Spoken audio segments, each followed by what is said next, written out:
국제 포로를 미치고 내건 조기대선을 거치면서 우리끼리 뭉치고 상대를 생각하는 분위기가 더 커진 겁니다. 1년 전엔 간혹 덕담도 주고받던 두 사람은 다음 주에 돌아가시는 기회를 주셨으면 좋겠습니다. 장동혁 의원님, 분석이 훌륭하시고 말씀하신 내용도 충분히 수긍이 가능합니다.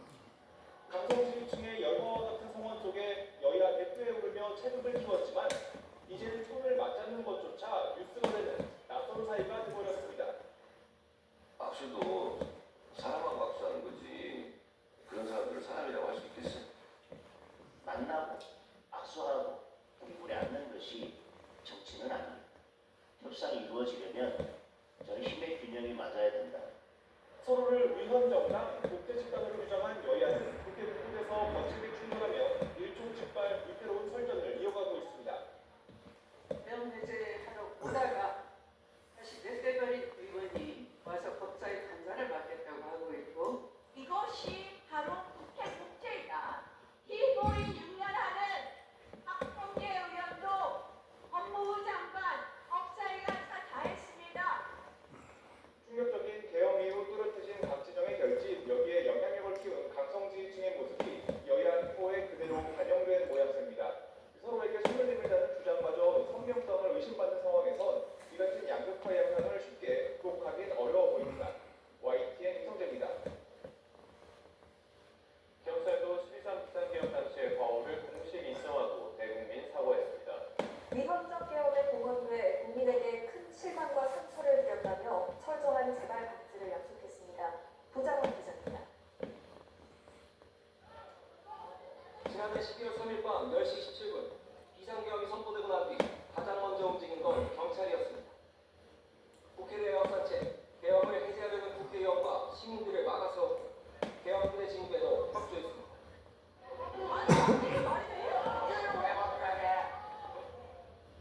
선거관리위원회 장악과 주요 인물 체포 조명까지 3,700명이 넘는 인원이 동원됐습니다. 그로부터 1년이 지나 경찰이 당시의 과오를 공식 인정하고 대국민 사과에 나섰습니다. 국회석상에서 유감 표명을 한 적은 있지만 경찰청 차원의 공식 사과는 이번이 처음입니다. 경찰은 국회 주변에서 국회의원의 출입을 통제하였습니다. 당시 행위는 민주주의와 헌정 질서를 어지럽히고 국민의 일상을 위협한 유재석 경찰청장 직무대행은 국민의 자유와 사회 질서를 지켜야 하는 경찰이 위헌적 계엄에 동원돼 큰 실망과 상처를 줬다며 허리 숙여 사과했습니다. 앞으로는 국민에 대한 공서자로서 공정과 중립을 지키고 위헌 위법한 행위에는 어떠한 일이 있어도 절대 협조하거나 동조하지 않겠다고 거듭 다짐했습니다. 위법, 부당한 지시가 현장에 여과없이 전달되지 않도록 개선해 나가겠습니다. 경찰활동 전반에 시민에 의한 통제 장치를 촘촘히 마련하겠습니다. 윤석열 전 대통령 지시로 계엄 당일 국회 공세를 주도한 조지호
경찰청장이 이상민 전 행정안전부 장관의 내란 중요임무 종사 혐의 재판에 증인으로 나왔습니다.